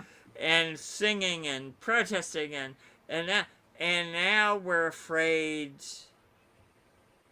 to get out there because we've been so isolated and so separated from the earth around us. Basically, when the electronic stuff Well, started, we've yeah. we've become separate. There's this screen in between me and that. I mean, we're talking and you can see me, but we're not in physical in the same room. We're not having the same exchange we would have if we were sitting in the same room. True. And Yes, that's a good and point. And also, we were so isolated for a couple of years too. We were not allowed to yeah, even be out of the house. and And that did a it's lot to yeah, separate us. and the generations that have come after me, because Hmm. I turned 18 the first time I saw a video game, Okay. and I was already, I did art and stuff like that. I didn't ever get into the video games. Well, the kids after me, that was their life, and they quit going Yes. outside. They Yeah. became isolated, Had and they incredible weren't thumb as muscles. and they lost that, because the 60s, one thing that did happen, with the hippie movement, was we are all one. We're one with the Mother Yes. Earth. We're da da da. And people found purpose. Yep. So we're And unity. separated from everybody. We don't even go next door to see our neighbors anymore. A lot of people don't even know who lives the hell next to them. Yep. So, and when I That's was a true. kid, I would go from house to house and see my neighbors, and had little friends, had big friends, had old friends, and that just doesn't seem to happen anymore. And No. Halloween's about the only time you get around people, and or Christmas at the mall or wherever. So that's saying that maybe you're in your head a little bit too much. Maybe do something to, because you're feeling helpless about something. So find a way to go, okay, what am I going to do that's safe for me to do, that is putting something into action. And so because dreams aren't always a bad thing, they tell us a lot of stuff.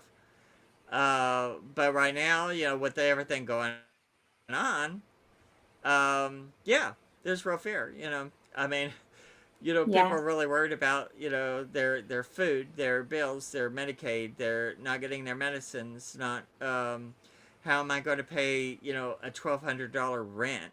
How am I going to, I don't have any gas. I mean, I go through it all the time. I have to, and the universe, that's one thing too, as an old, whatever I am, I magnetize stuff to me so much that it gets kind of crazy now. And it's like when I need something and I just don't have it, I just don't panic over it, because it Yeah. always works. It It does. always, something happens. And it's because I have an ebb and a flow with the earth around me, with the life around me. Yeah. And what are things to look for when getting a reading from somebody?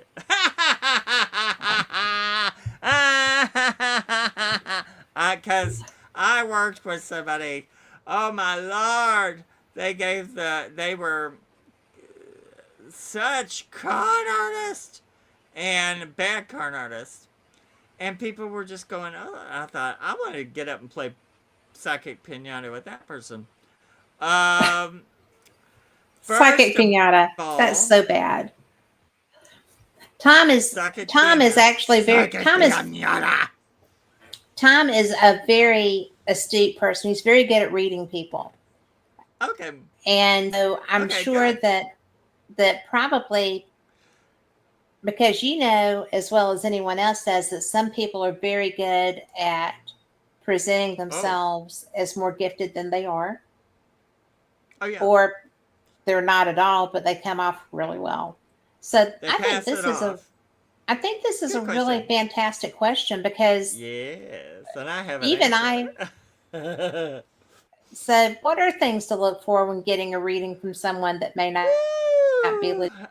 What are some Well, signs? first of all, the pricing. Only pay what they're asking to begin with. If you want to give them a tip or something, that's always a good thing. But if it's an extraordinary amount, make sure, check with other people. See, are these people legit?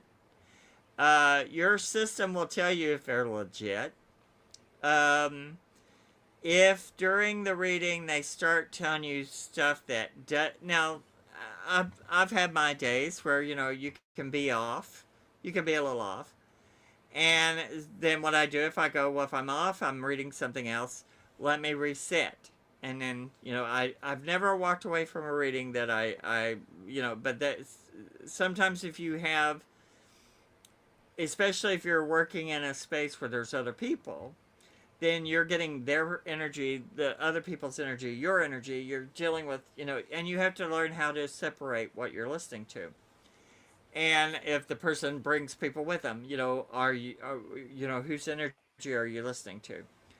And there are some people who are good readers, or well meaning. I've known people who were well meaning who just didn't have it. Then I know really good readers that I wouldn't, but I also know some good people who are good at readings, but I wouldn't trust them to take my garbage to the street, because I know they'd, you just couldn't do it.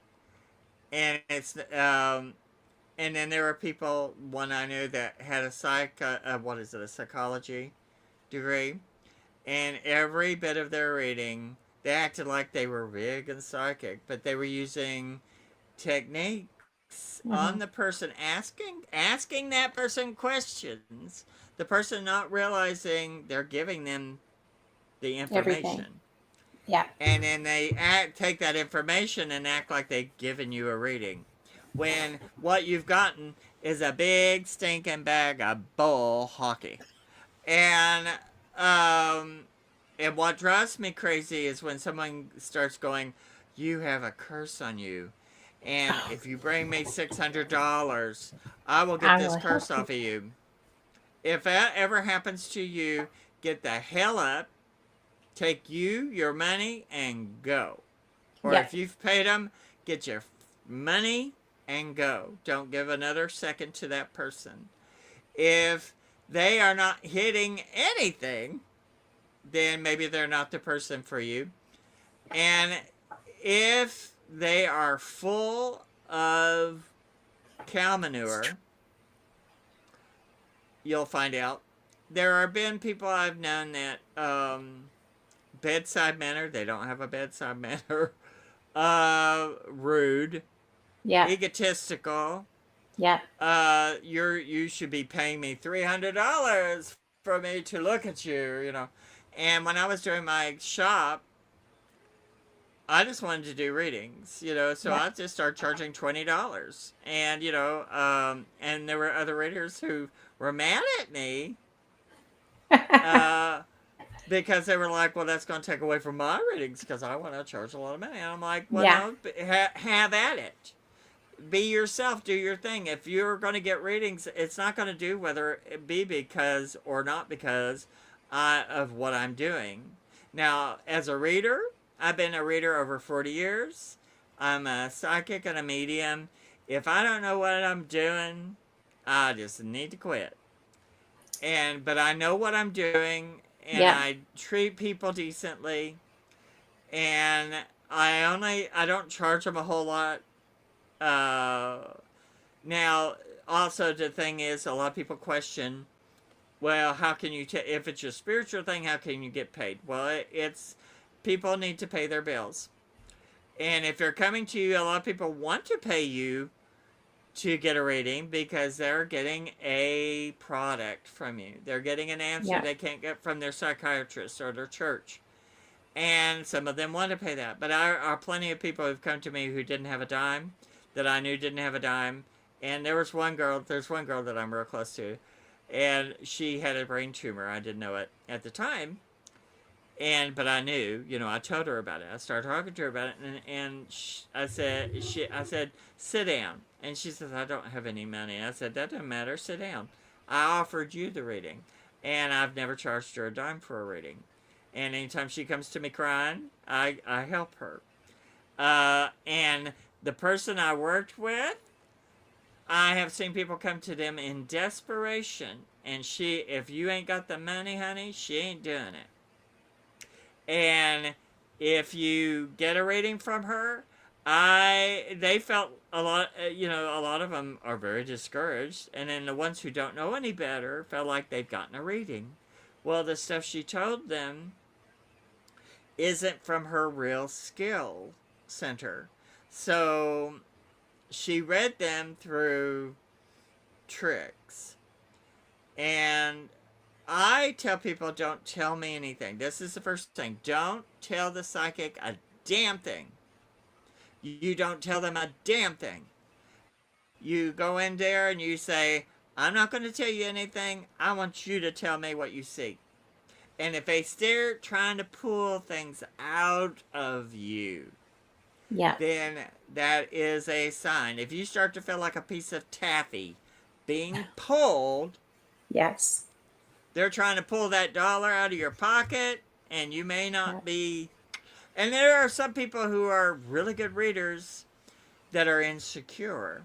And I always try to tell people the mechanism, the problem they have is they feel like they're not being grandiose enough. So then they embroider what they're Yes. hearing.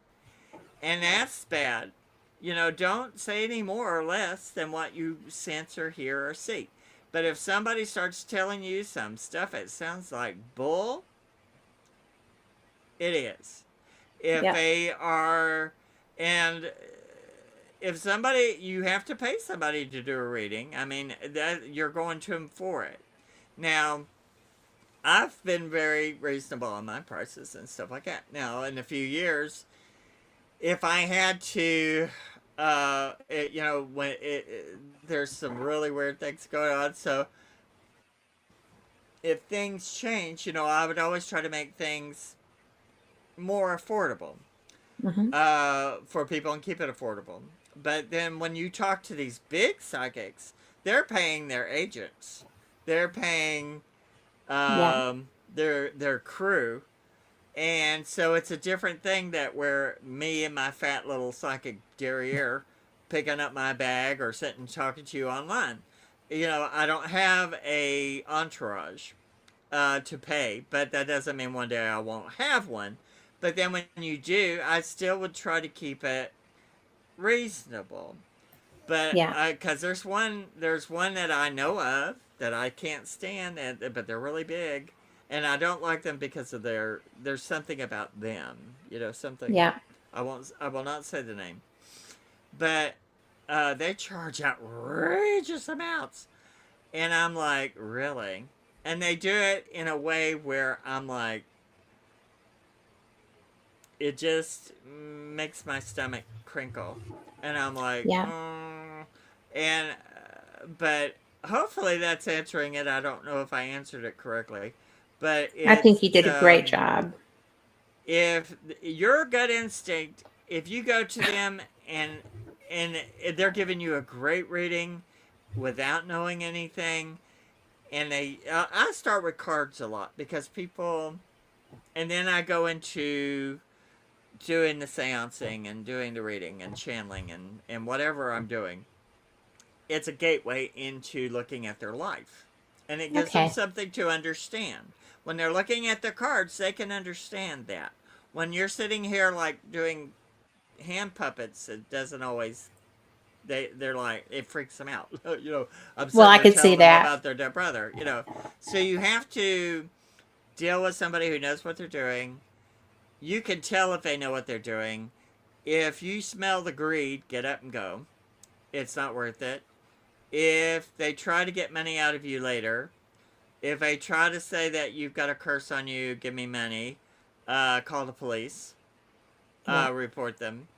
Uh, if, because they're not only doing it to you, they're doing it to other people. And out of 10 people, if they get someone, I knew someone in Chattanooga that this woman who they were paying her $600 a month, scared because she was telling them, if you don't pay me, I'll curse you. And I put a stop to that, and she didn't As you like it. should And I have. thought, and I was like, I told him, I said, you tell her to come see me, and she never did. And she was a gypsy. And I thought, honey, you come on. I got gypsy roots with me, and I got a little more to go.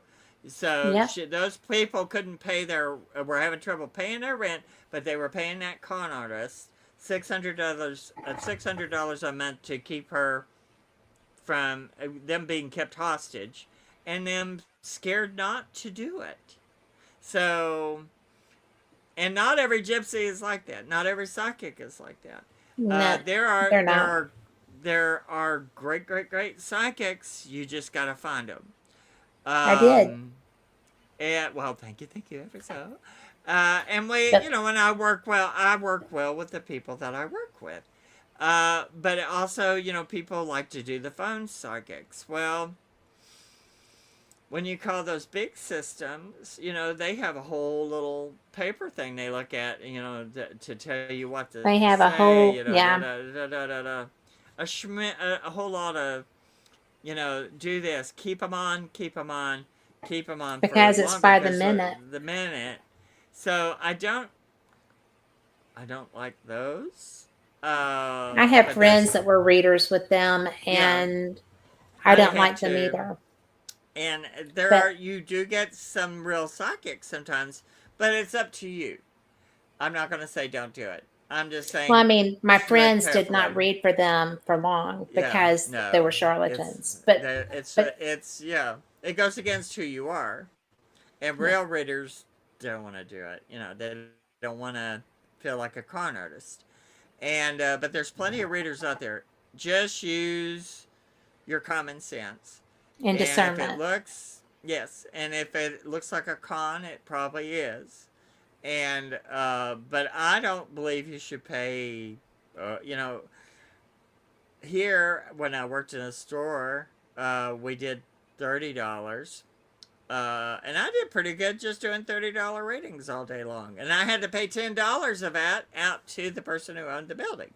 So I made Right? $20. So when I did my own thing, I thought I'll just do $20.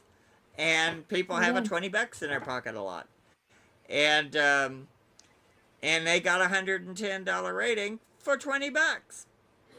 I have never done a reading that I don't try to put $110 reading into, and that you should try to find that kind of psychic. And Yeah. and if you find one, and two, a lot of times you can ask your friends. Some of them will know. And then there's some that work for some and don't for others. I mean, I've heard some of these card artists that people go to and they just swear by them. And it's like, really? And I mean, seriously, I have had to sit and listen to things being said that I absolutely had to keep my redneck roots in check. And I thought, that person's coming to you crying, needing spiritual help and assistance, and you're conning them. Yeah. And people like that are the reason people love people like you. But we're out of time. Oh, okay. I can't believe Well, it. But just so you know, Tom said that he actually lied to a reader when she asked if his dad was alive to see where she went with it. So there's people like oh that yeah, too that are good. Gotcha.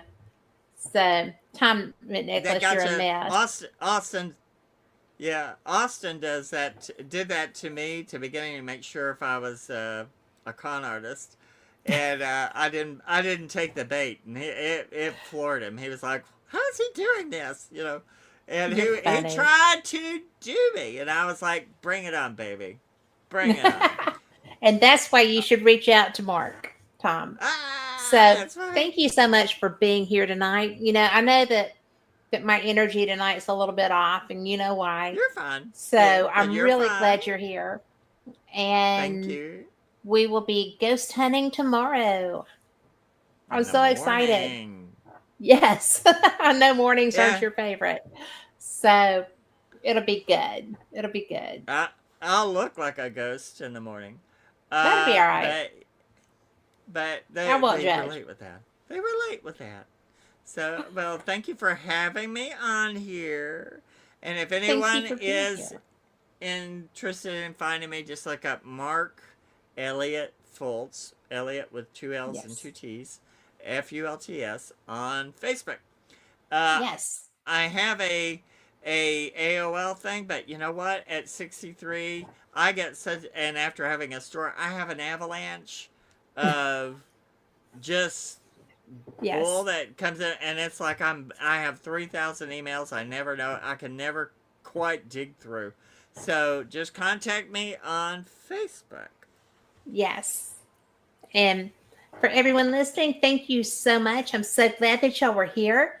And I hope that you enjoyed Mark nearly as much as I do. He is such a true gift. Oh, my mean old mama's good old cookbook. It's a good thing. My And you can get it on my Amazon.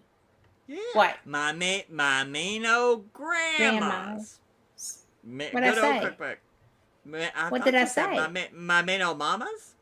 No, My mean old grandmas. mama. Did you say grandma? Nah, my mean old grandmas. My old mean old grandma. But just look at my name. Look at my name. You'll find my name on there. You'll find my book. Yes. Yep, and hit Amazon, grab it, and if you come down to Pensacola and come see him, he will sign it for you too. I will So, sign it or at the coffee shop near you. yes. So thank you, Mark. Thank you. And Y'all thank have you, a good everyone one. else. Y'all have a good night. Bye. Bye. Bye.